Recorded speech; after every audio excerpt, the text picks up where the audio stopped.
আক্রান্ত হয়ে উল্টে বিপাকে ইডি আধিকারিকরা। আজকে বনগাঁ থানাতে ইডি অফিসারদের তলব করা হয়েছে। কথা বলবো, আমাদের সঙ্গে টেলিফোনে রয়েছেন সিজার মন্ডল। সিজার, বনগাঁ থানাতে ঠিক কি কারণে ইডি অফিসারদের তলব করা হলো, কি জানা যাচ্ছে এখনো পর্যন্ত? দেখো, গত 5ই জানুয়ারি যখন শঙ্কর আড্ডর বাড়িতে তল্লাশি করে শঙ্করকে গ্রেপ্তার করে নিয়ে আসা হয়, তখন ইডি আধিকারিকরা আক্রান্ত হন শঙ্করকে নিয়ে আসার সময়। সেই ঘটনায় বনগাঁ থানায় অভিযোগ জানিয়েছিলেন ইডির তদন্তকারী আধিকারিক প্রশান্ত চান্ডিল, এবং সেই মামলা, সেই এফআইআর 18/2024, সেই এফআইআর এর ভিত্তিতেই 91 সিআরপিসিতে নোটিশ করা হয়েছে। ইডির তদন্তকারী আধিকারিক যিনি অভিযোগ করেছিলেন সেই প্রশান্ত চান্ডিলকে তার বয়ান রেকর্ড করবার জন্য বনগাঁ থানায় ডেকে পাঠানো হয়েছে। এর আগে আমরা দেখেছিলাম বনগাঁ ডিএসপি হেডকোয়ার্টার দীপেন্দ্র তামাং, তিনিও এসেছিলেন সেই বয়ান রেকর্ড করতে। কিন্তু ইডির তরফ থেকে জানানো হয়েছে যে যেহেতু এই মুহূর্তে এই গোটা মামলাটা হাইকোর্টে পেন্ডিং রয়েছে এই বিষয়টা, সেই কারণে এখনই তারা বয়ান দিতে যাবেন না। অন্যদিকে সিআরপিএফ এর আইজিকেও কিন্তু বনগাঁ থানার তরফ থেকে মেল করা হয়েছে। ওই দিন কোন কোন সিআরপিএফ আধিকারিক গিয়েছিলেন এবং কোন কোন জওয়ান গিয়েছিলেন তাদের নাম চেয়ে এবং তাদের বয়ান রেকর্ড করতে চেয়ে সিআরপিএফ এর পক্ষ থেকেও একই বার্তা দেওয়া হয়েছে, যেহেতু গোটা বিষয়টা হাইকোর্টে পেন্ডিং রয়েছে এখনই তারা যাবেন না। আচ্ছা, ধন্যবাদ সিজার। এবার একটু সন্দেশখালির দিকে নজর রাখি, কারণ সেখানে কি হচ্ছে প্রতি মুহূর্তের আপডেট আমরা আপনাদের সামনে তুলে ধরছি। আর সৌরভ দত্ত আমাদের প্রতিনিধি সেখান থেকে দাঁড়িয়ে অন দ্য স্পট সমস্ত আপডেট দিচ্ছেন। সন্দেশখালি কাণ্ডের 12 দিন জানেন তো পেরিয়ে গিয়েছে।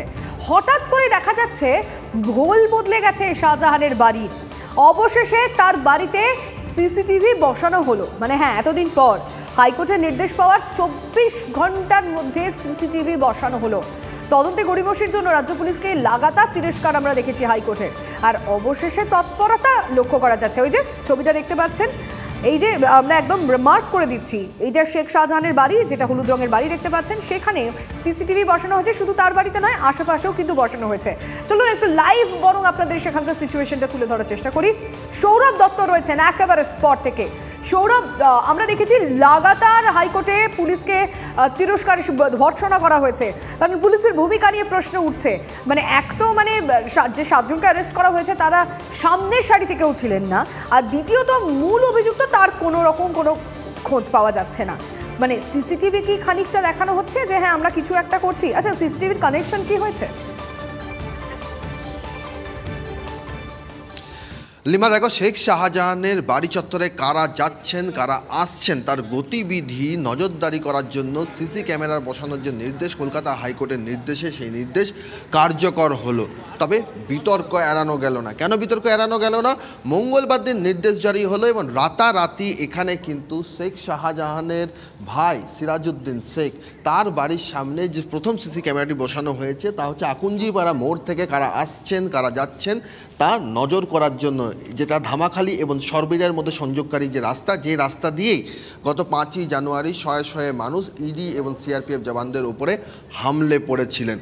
তার জন্য মনিটর বসানো হয়েছে বাড়ির মধ্যে, এই বাড়ির যে মুখেই যে একটি নির্মীয়মান যে অংশ রয়েছে, সেই নির্মীয়মান অংশে এই মনিটর রয়েছে এবং সেখানে তুমি দেখতে পাচ্ছ যে 3টি ক্যামেরার ক্যাম 1, ক্যাম 2 এবং ক্যাম 3। ক্যাম 1 শেখ শাহজাহানের বাড়ির একদিকের রাস্তা ধরার জন্য, আর ক্যাম 2 আরেক দিকের রাস্তা, এবং ক্যাম 3 যেটা আকুঞ্জিপাড়ার মোড়ের যে রাস্তা।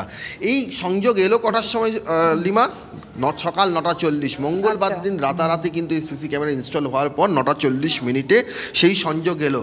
কিসের মাধ্যমে এলো? তুমি যে এই বাতিটি জ্বলছে দেখছো, এই বাতি জ্বলার মধ্যে তুমি দেখতে পাচ্ছ এখানকার হোল্ডার থেকে একটা কালো রঙের তার বেরিয়েছে। সেই কালো রঙের তার যেটা এই চালার উপর দিয়ে গিয়েছে, এই কালো রঙের তার সংযোগস্থলে এই চালার উপর দিয়ে গিয়েছে এবং চালার উপর দিয়ে গিয়ে সেই যে কালো রঙের যে তারটা, সেই তারটা কিন্তু তুমি দেখো এখানকার যে কনস্ট্রাকশন রয়েছে, রড রয়েছে, তার মধ্যে বাঁধা অবস্থায় সিরাজউদ্দিনের বাড়িতে গিয়েছে। সিরাজউদ্দিনের বাড়ি থেকে সেই তার নিচ দিকে বেয়ে একদম ভেতরের বাড়ির অংশে চলে গিয়েছে এবং সেখানেই কিন্তু সুইচ রয়েছে।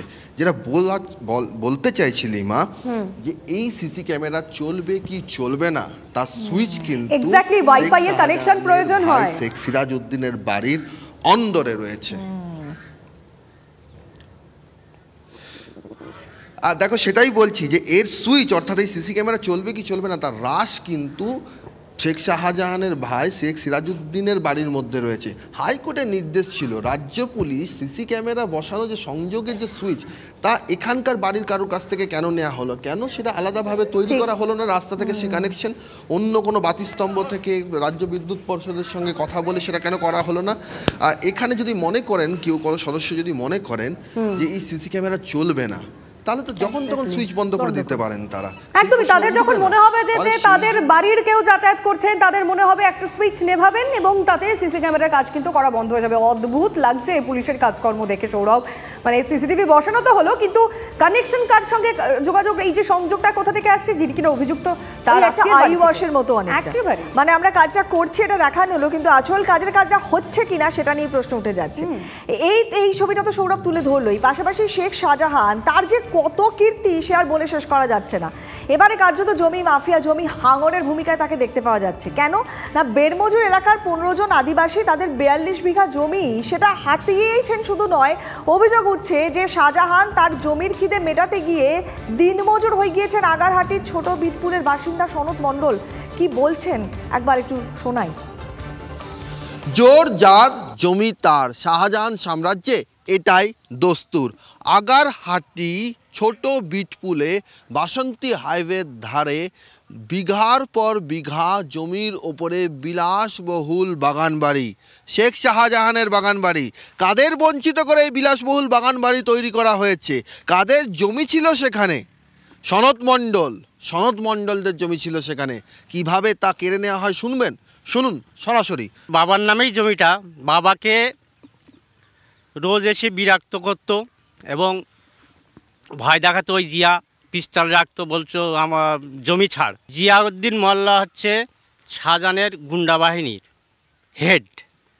ওই জিয়াউদ্দিন, ইডি সিবিআই যখন শাহজাহানকে খুঁজতে যায়, ওই জিয়াউদ্দিন ওখানেই ছিল, এখন প্রধান হয়েছে ও। আবার একদিনকে বাবাকে ডেকে নিয়ে যায় শাহজাহানের পার্টি অফিসে। বাবা আর বাড়ি ফেরেননি, উনি বলছে যে গাড়ি অ্যাক্সিডেন্টে মারা গেছে। নিয়ে যায় শাহজাহানের লোক ক্যানিং হসপিটালে, মৃত্যু লাশ আসে বাবা। আমাদের যে সাদা কাপড় যে পরিয়ে আসি, বলছে কাঁচাটা কবে খুলবি বল, জমি তোদেরকে ছাড়তে হবে। 2023 সালে জানুয়ারি মাসে ওই জমি সব জিসিবিতে মাটি কেটে ভরাট করলো। এইবার ভরাট অবস্থায় তারপরে আমাদেরকে ওখান থেকে বঞ্চিত করলো। আমার পাকা ঘর জিসিবিতে ভাঙলো। পুলিশ প্রশাসন মানে শেখ শাহজাহানের পোষা বসিরহাট কোর্টপোর্ট সব ওনারই কেনা।